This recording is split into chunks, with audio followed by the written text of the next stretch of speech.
On August 15, 1945, at noon, Vice Admiral Mati Ugaki was in his quarters at the 5th Air Fleet headquarters in Koya, announcing to Emperor Hirohito's announcement of Japan's surrender over the radio. The war had come to an end, and Japan had been defeated. Ugaki then opened his diary, titled Sensoru, and started writing what would be its final entry. He had maintained this journal since October 1941, meticulously recording nearly every day of the Pacific War, from his role as Chief of Staff under Admiral Isoroku Yamamoto to later becoming commander of battleship divisions and air fleets. The diary spanned 1731 pages, containing operational details, strategic analyses, and personal reflections. However, this final entry would mark a departure from those earlier entries. In it, Ugaki noted that he had yet to receive an official ceasefire order.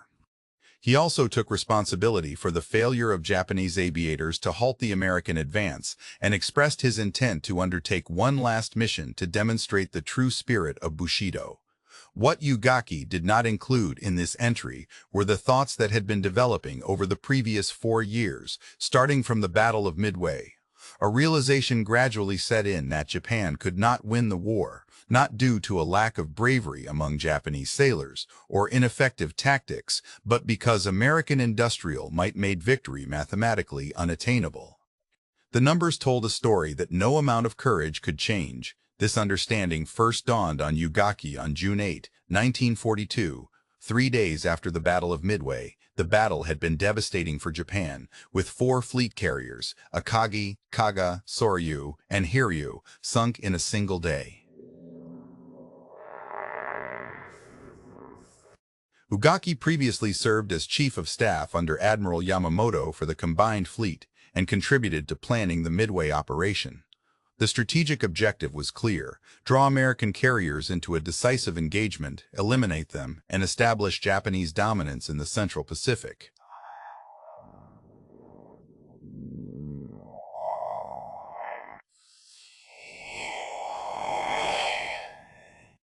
This resulted in devastating fires that turned the carriers into burning infernos.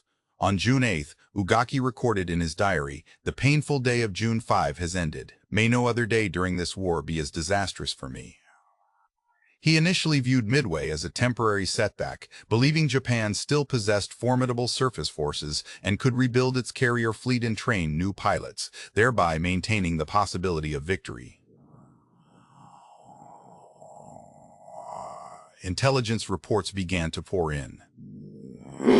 By late June 1942, Japanese naval intelligence had gathered initial assessments regarding American industrial capabilities. The figures appeared unbelievable. Surely this was propaganda or exaggerated claims meant to instill fear.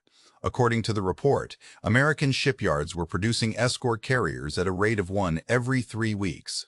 Fleet carriers were under construction across yards, stretching from Virginia to California. Additionally, they were building cruisers, destroyers, and submarines. If even a fraction of the numbers proved accurate, Japan's strategic situation was far more perilous than anyone within the naval ministry was willing to acknowledge. The second carrier Ugaki witnessed being destroyed was the Taiho in June 1944 during the Battle of the Philippine Sea.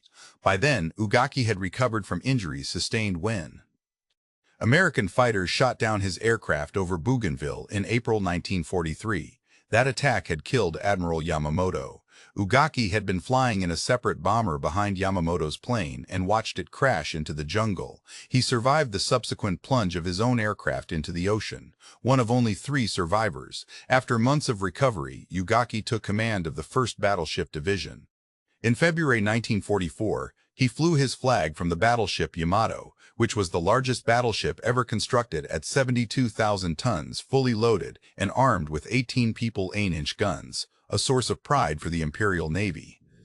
Yet by 1944, Ugaki realized that battleships no longer dictated naval supremacy. Carriers were being lost by Japan at an alarming rate, outpacing their ability to construct new ones. Taiho, Japan's most recent fleet carrier, weighed 34,000 tons and featured an armored flight deck, along with cutting-edge damage control systems. It took 3 years of construction before she was completed in March 1944, marking the peak of Japanese carrier design. However, her service life was brief. only lasting for about 3 months. On June 19, 1944, during what Americans referred to as the Mariana Turkey Shoot, Taiho suffered a single torpedo strike from the American submarine Albacore. Despite initial assessments suggesting that the damage was controllable, aviation fuel vapor spread through her ventilation system. At around 40-30 hours, a colossal internal explosion erupted on board the Taiho, causing her to sink along with much of her crew. The same day saw another carrier, Shokaku, being sunk by the submarine Kavala. 2 more carriers, Hio and the light carrier, Chitose, were also lost in subsequent phases of the battle.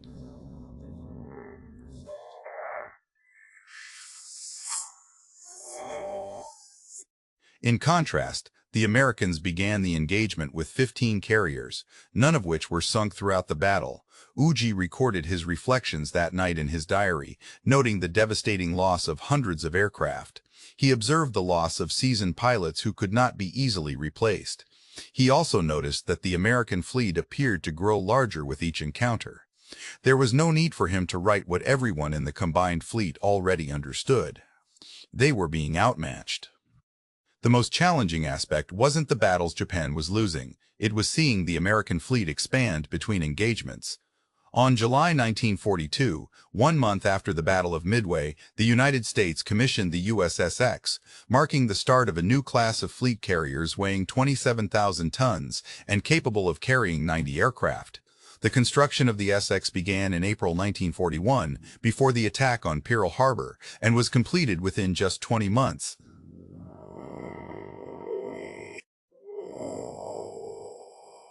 By the close of 1944, a total of 17 Essex-class carriers were operational. During the same period, Japan managed to construct only 6 aircraft carriers in 3 years following Midway. In contrast, the United States built an impressive 17 Essex-class fleet carriers on its own, not including escort carriers. These smaller vessels were inexpensive and produced quickly from merchant ship hulls.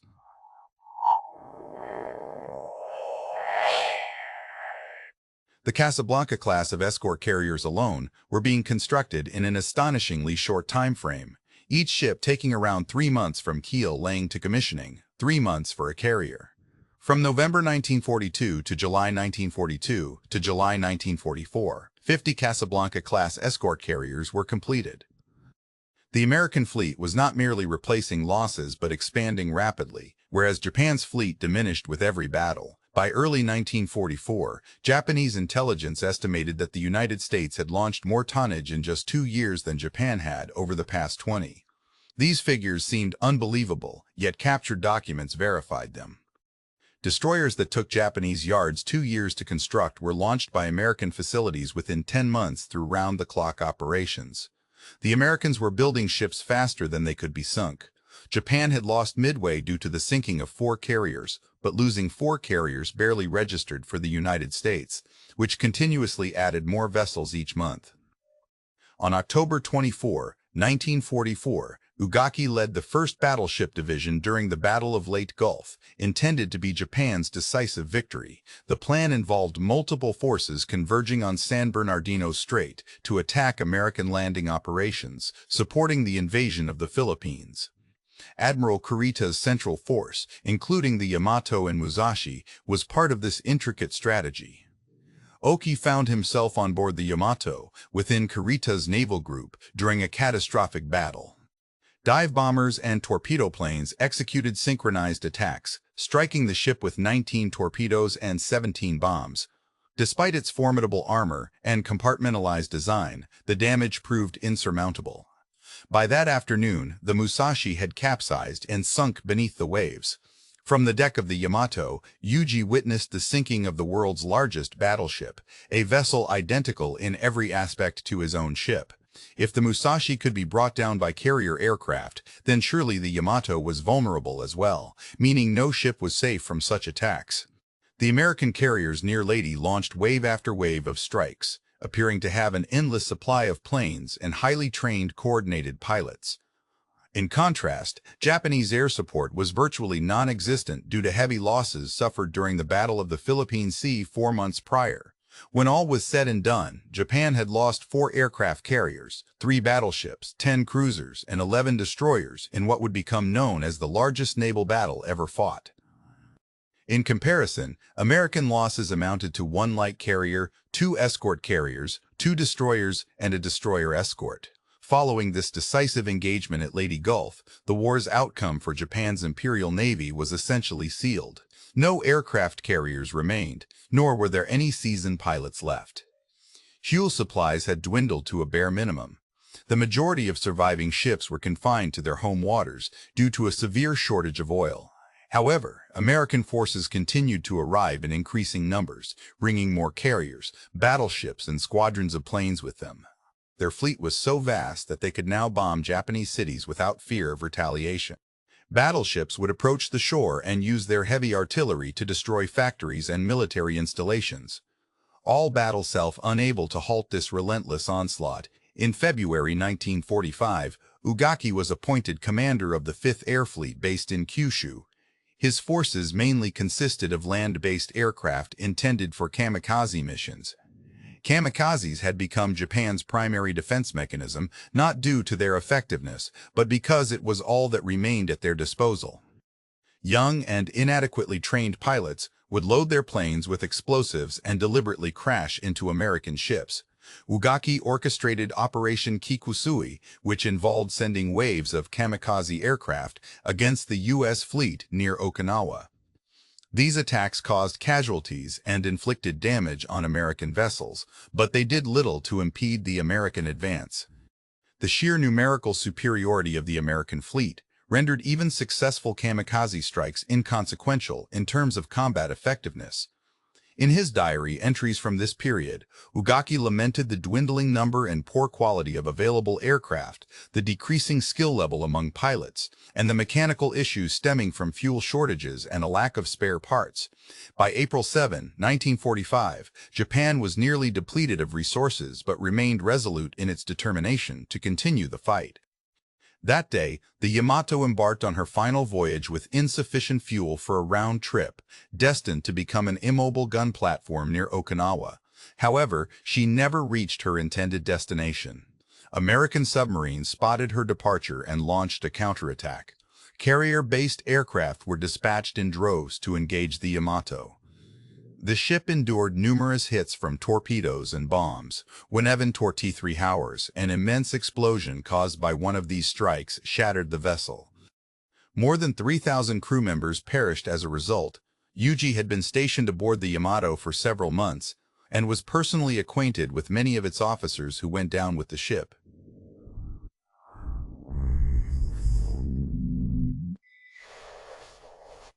In under 2 hours, American forces obliterated this formidable symbol. By July 1945, Ugaki's diary entries reflected growing despair over escalating disasters, relentless bombings of Japanese cities, decimated industries, widespread famine among civilians, and the total disintegration of organized defense systems.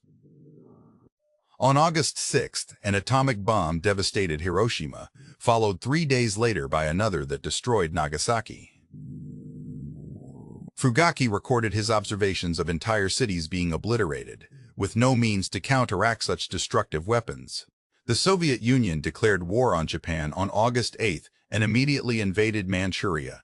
Japanese forces disintegrated in just a few days. Ugaki grasped what many officials in Tokyo were unwilling to acknowledge: the war was lost, and it had been that way for years. The moment Japan attacked a country with an industrial output 10 times greater on December 7, 1941, the outcome was likely sealed. On August 15, 1945, following Emperor Hirohito's surrender announcement, Ugaki made up his mind. He would not capitulate but instead undertake one final kamikaze mission targeting the American fleet near Okinawa. He intended to die as a soldier and set an example for other officers about the spirit required in defeat. His colleagues attempted to dissuade him.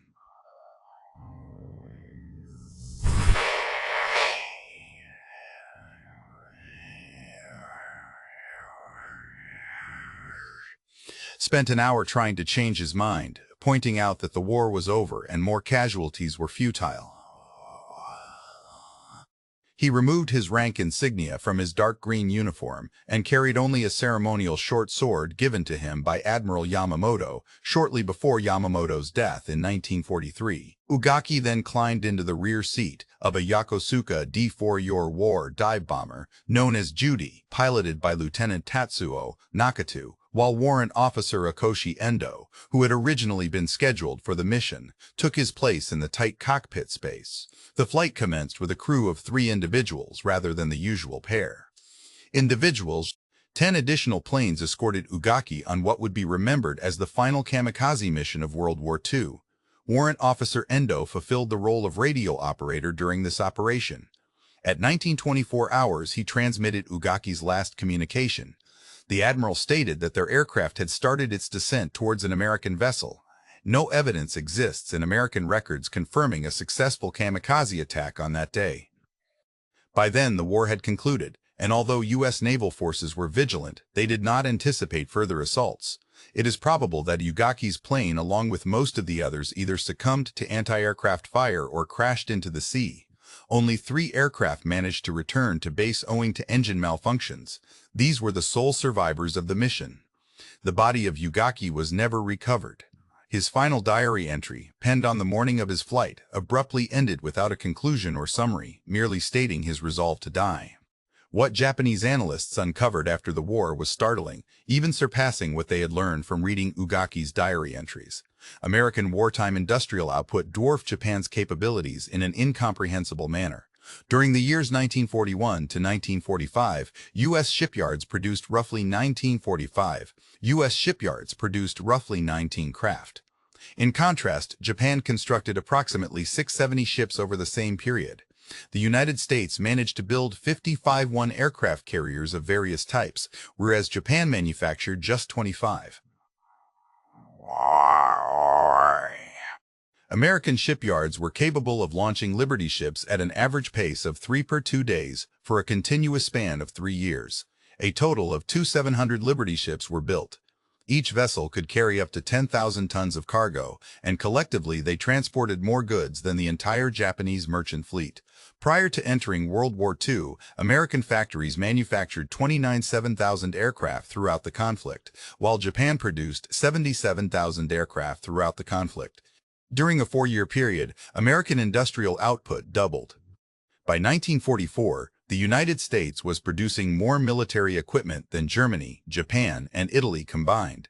This disparity became even more pronounced when analyzing specific timeframes.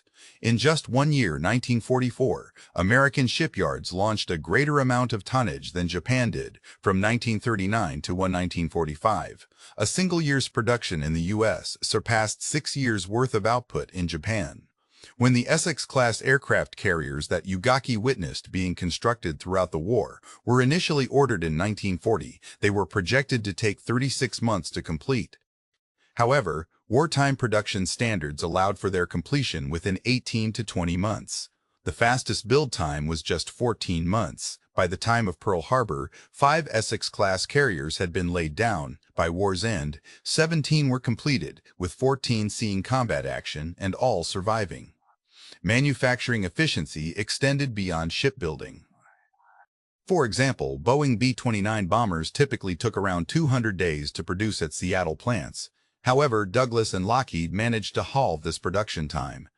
Meanwhile, Consolidated built B-24 bombers in as little as 44 days. Grumman reduced the assembly time for F-6F Hellcat fighters from 90 days to just 65 days through process improvements and worker training.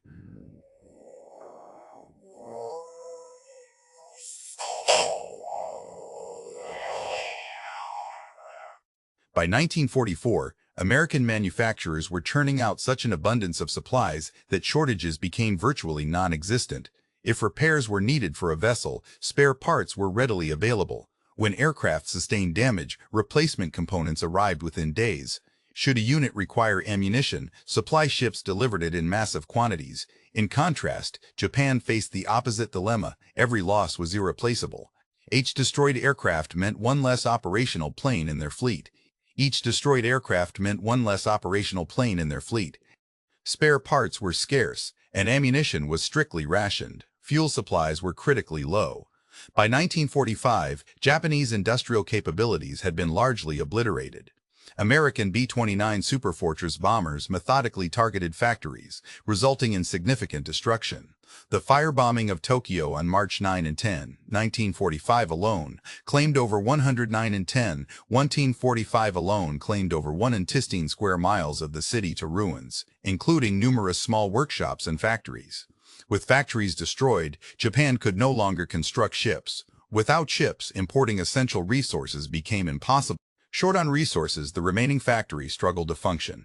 The entire economy spiraled into collapse. Naval officers who perused Ugaki's diary after his passing discovered numerous entries detailing his evolving understanding of the grim realities he faced.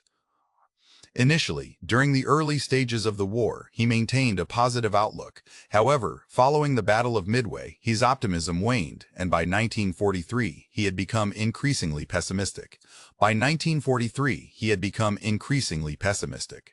An entry dated October 1944, shortly after the Battle of Leyte Gulf, recorded his observation that American naval movements suggested the presence of at least 30 aircraft carriers in the Pacific theater.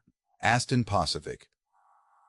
He noted Japan's complete lack of operational carriers capable of offensive operations, with the disparity so severe that engaging the enemy would be suicidal. In March 1945, he documented watching American battleships bombard Kyushu from offshore, a scenario once unimaginable but now commonplace. The ships fired upon Japanese positions and sailed away unscathed. 1945 focused on the invasion of Okinawa, where American forces landed with overwhelming power, supported by 7 6th ships and more than 1,500 aircraft providing air cover. In contrast, Japan could only deploy kamikaze attacks that achieved little impact. The final entries before August 15 centered on the atomic bombs and the impending Soviet invasion. Ugaki recognized that Japan lacked defenses against these weapons and had no reserves to halt the Soviet advance in Manchuria. He also noted that American capabilities suggested an unlimited supply of atomic bombs, a prediction later confirmed by intelligence reports indicating additional unexploded devices. The United States had prepared a third atomic bomb to be used towards the end of August should Japan fail to surrender.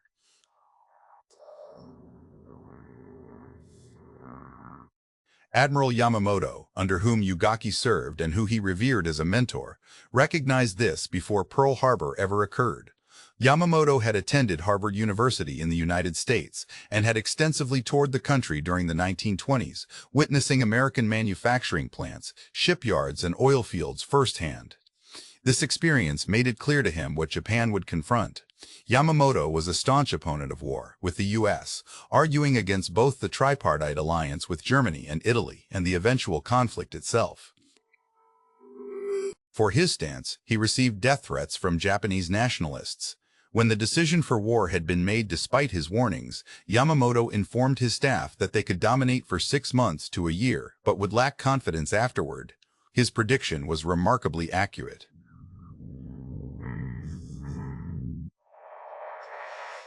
Pearl Harbor was attacked on December 7, 1941, and the Battle of Midway took place precisely 6 months later, on June 4, 1942. Thereafter, Japan did not win another major naval battle. Post-war analysis revealed that Japanese defeat became inevitable when American wartime industrial production reached full capacity in mid-1943. From then on, the overwhelming superiority of American manufacturing outstripped Japanese capabilities, to such an extent that tactical ingenuity or strategic innovation could no longer offset the numerical disparity. Even if Japan had managed to achieve parity in casualties across all subsequent engagements after Midway, the sheer volume of American production would have ensured their ultimate victory. The Americans were constructing warships and aircraft at a rate faster than Japan could destroy them, even under optimal conditions. By the end of 1944, American shipyards were scaling back production due to an excess of ships. The construction of additional Essex-class carriers was either delayed or canceled because there were already enough vessels in service to secure victory over Japan. In contrast, Japan struggled to reduce its manufacturing pace and had no choice but to continue fighting with whatever assets it possessed.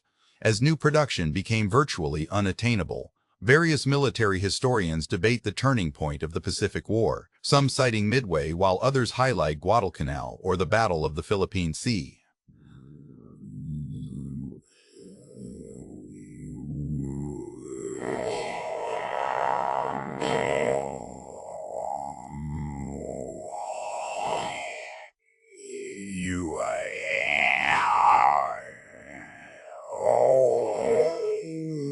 In 1941, Japan's annual steel production stood at around 7 million tons, whereas the U.S. produced over 80 million tons per year.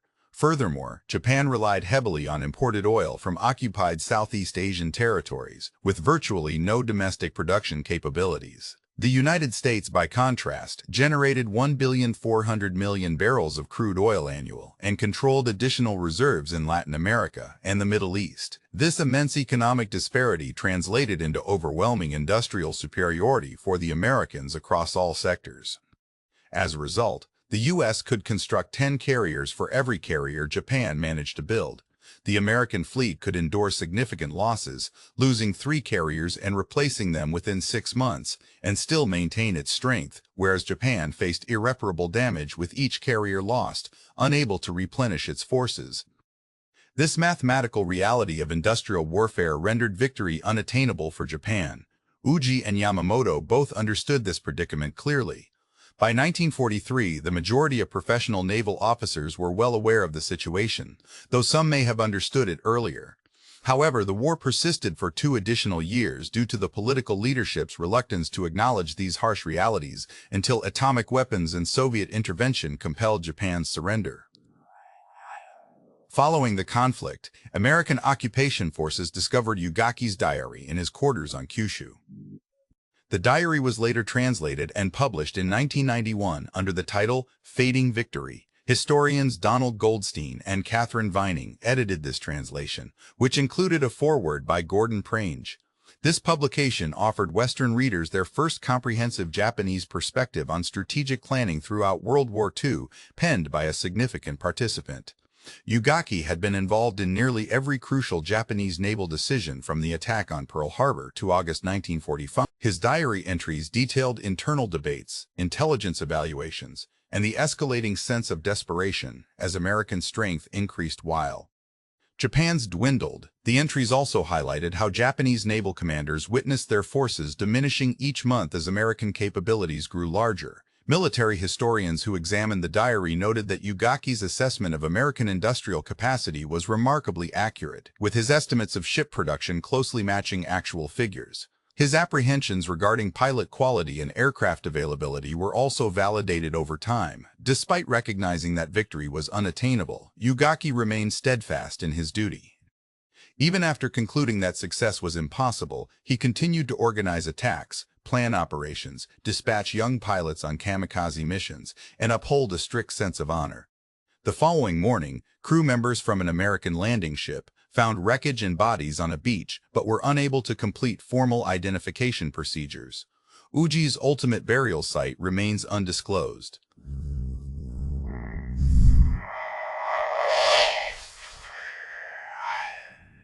The diary, which consists of the original handwritten volumes, is safeguarded within Japanese military archives. Observe the dates inscribed at the top of each entry and trace his evolving thoughts as the war unfolded. Others delve deeply into strategic analyses, evaluating Japan's prospects and grappling with the moral complexities of sending soldiers to their deaths. The August 15, 1945, entry is brief, spanning less than a page. Uji recorded that he had listened to the emperor's announcement. He acknowledged that the war had concluded in defeat. He expressed his readiness to accept full responsibility for this outcome in his role as commander of the 5th Air Fleet. He also noted his intention to lead one final attack to demonstrate Japan's unyielding fighting spirit.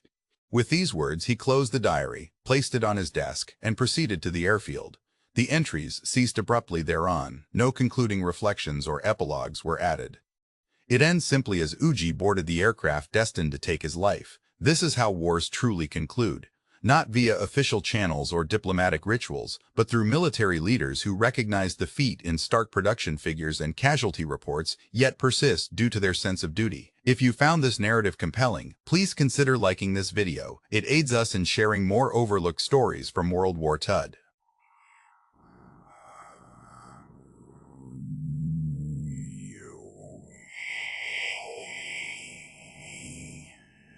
Each tale is significant.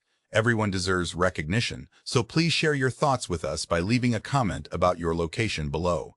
Our audience ranges widely, from Texas all the way to Tasmania. Whether you're a veteran or a history buff, you are an integral part of this community. We appreciate your support and thank you for helping preserve these stories.